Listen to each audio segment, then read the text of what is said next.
Itulah gambaran bahwa penghasilan yang besar sesungguhnya tidak akan memenuhi apa yang disebut dengan hidup sejahtera. Kalau hidup sejahtera sebetulnya pasti orang itu akan memiliki kebahagiaan tersendiri.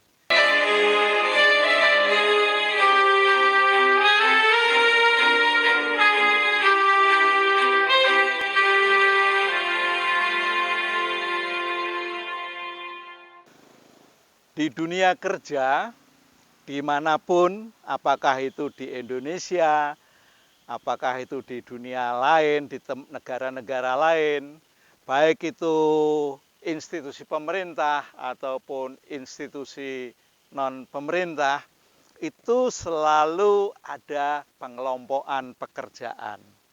Nah, pengelompokan pekerjaan ini akan berpengaruh terhadap penghasilan yang dia terima setiap bulannya. Ya, paling tidak yang paling tinggi penghasilannya mesti dia disebut bos, dia disebut pimpinan, dia disebut manajer gitu. Lalu nanti ada kelas berikutnya yang lebih rendah lagi, wakil pimpinan. Terus sampai yang paling bawah malahan ada bagian tukang bersih-bersih dari kantor itu. Nah, tentu saja hal ini berpengaruh terhadap penghasilan. Ya, ada yang penghasilannya besar, ada yang penghasilannya sedang-sedang saja, juga ada yang menurut pengakuannya penghasilanku kurang untuk hidup 1 bulan. Nah, memang terjadi pengelompokan seperti itu dalam kehidupan dunia kerja. Tapi perlu diingat bahwa orang yang berpenghasilan besar menyimpannya juga boleh besar, tetapi tidak akan berkelebihan. Apa ini maksudnya? Ya jelas dong, orang yang berpenghasilan besar pasti berpeluang menyisihkan atau menabung dalam jumlah yang besar. Apakah demikian di dalam kehidupan nyata? Faktanya demikian? Tentu tidak selalu demikian. Ada orang yang berpenghasilan 20 juta 1 bulan. Tetapi ternyata dia dipakai untuk menunjukkan kekayaan. Misalnya 20 juta itu untuk beli peralatan-peralatan yang ia butuhkan ataupun yang ia inginkan. Sehingga orang yang berpenghasilan besar tidak selalu dalam bentuk kelimpahan, tetapi hanya berkecukupan saja. Begitu juga orang yang penghasilannya sedikit, ia juga dapat pula memberikan kegiatan mengumpulkan. Kalau dia sadar bahwa mengumpulkan atau istilah menabung itu dia lakukan dengan tekun, dengan perlu, maka dia dapat melakukannya. Lalu, apakah mereka yang berpenghasilan sedikit itu hidupnya tidak sejahtera? Kita tidak bisa menjawab iya, karena kesejahteraan itu tidak selalu berhubungan dengan penghasilan. Penghasilan yang kecil pun juga dapat membuat seseorang hidupnya sejahtera, membuat hidupnya bahagia. Mengapa demikian? Karena memang dia mempunyai rencana dalam kehidupannya dengan baik, dengan tertib. Dia juga tidak mengumbar nafsunya untuk memiliki sesuatu yang didasarkan pada keinginan. Ya, karena keinginan itu kadang-kadang tidak diperlukan. Ya, orang dalam rumahnya ada mobil 3, bisa jadi mobil 3 itu tidak semua setiap hari berjalan. Ada yang nongkrong saja.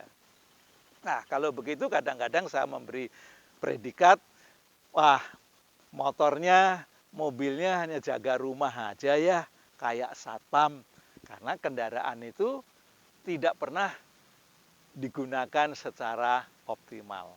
Nah, oleh karena itu, siapapun yang memiliki penghasilan sebetulnya tidak perlu bermewah-mewah bagi yang penghasilannya besar, tapi cukupkanlah, ya, cukupkanlah untuk kebutuhan hidup. Jikalau ada sisa, lakukanlah untuk perbuatan-perbuatan yang baik. Apakah itu namanya perbuatan amal, apakah itu namanya perbuatan donasi, apakah itu namanya perbuatan untuk membantu orang yang sering disebut dengan anak yatim, ya. Bisa juga untuk membantu para janda-janda yang tidak memiliki pekerjaan dan tidak memiliki penghasilan, ataukah untuk membantu institusi-institusi seperti panti-panti yang dikelola oleh yayasan, karena melalui yayasan itu dana pasti akan disalurkan untuk menghidupi kebutuhan orang-orang yang ada di dalamnya. Nah, tingkat kesejahteraan, balik lagi ke tingkat kesejahteraan. Apakah kesejahteraan itu diukur dengan gaji yang begitu besar atau gaji yang begitu kecil? Tidak, itu tergantung pada pribadi masing-masing. Ada orang yang penghasilannya besar, tapi selalu dalam pernyataan kurang. Kenapa? Ya, kita mesti tanya secara persis kenapa dia sampai menyatakan gaji yang begitu besar masih kurang. Ya. Tapi bagi orang yang penghasilannya kecil ataupun yang sedang-sedang saja, dia dapat melakukan kebutuhannya secara optimal untuk sehari-harinya. Dia dapat memenuhi apa yang diperlukan. Anaknya sekolah, bisa sekolah.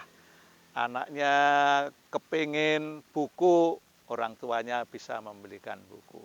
Nah, kadang-kadang orang yang punya penghasilan gede itu pengen anaknya sekolah di sekolah-sekolah yang besar, di sekolah-sekolah yang ternama, yang biaya per bulannya untuk tingkat SMA saja per bulan sudah 3 juta. Belum lagi harus diantar pakai kendaraan. Kendaraannya mesti mobil yang baik. Nah, ini tentu berpengaruh. Lalu setelah mau masuk universitas, sekolahkannya di mana? Di luar negeri. Ya. Tapi setelah anaknya lulus, dihitung, dipunya hitung, biaya untuk sekolah di luar negeri sampai miliaran. Lalu setelah pulang ke Indonesia, penghasilan si anak itu hanya 2 juta sampai 3 juta 500. Ya, ibunya merasa kecewa, kok begini ya ternyata disekolahkan ke luar negeri tidak sepadan hasilnya dengan biaya yang dikeluarkan. Nah, itulah gambaran bahwa penghasilan yang besar sesungguhnya tidak akan memenuhi apa yang disebut dengan hidup sejahtera. Kalau hidup sejahtera sebetulnya pasti orang itu akan memiliki kebahagiaan tersendiri. Oke, oleh karena itu cukupkanlah diri kita dengan penghasilan yang kita peroleh. Terima kasih. Sampai ketemu pada kesempatan yang lain.